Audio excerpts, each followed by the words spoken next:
Today we are going to discuss Vanishing, or The Vanishing, I should say, from Criteria Collection. This is not The Vanishing that was the remake made later that is being put out currently by Twilight Time.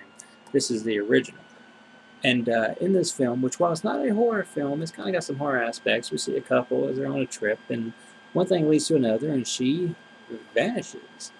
And he's trying to figure out what happened. We learn pretty much early on who did it.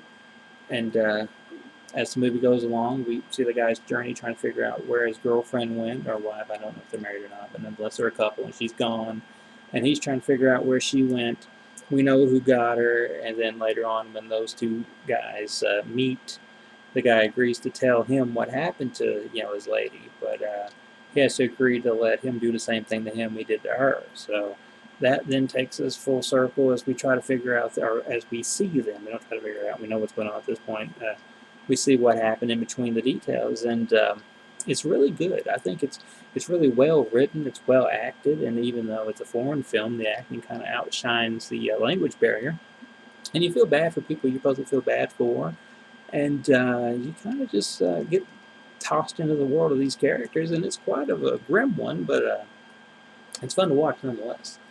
So if you've not seen The Vanishing, it's really neat and nifty, and I can see why Criterion put it out, because it's just really well made all around, and it has a pretty cool finale that's kind of grim and morbid, and all that rolled into one in its own right. But it's kind of a long in the tooth film, but I think when a film has a good solid story like this one has, I don't think you're going to mind that it is a little long in the tooth. So if you want to see the original, although I know a lot of people like the remake, if you want to see the foreign original one, and you want to see some pretty cool extras and a really great transfer, this one does have a great transfer, then get this when you can. I know Criterion has quite a few sales, and I know some of the stuff's pricey, but it's worth it if you like just a good solid film. This is worth it. So as far as The Vanishing goes, I'm giving it the thumbs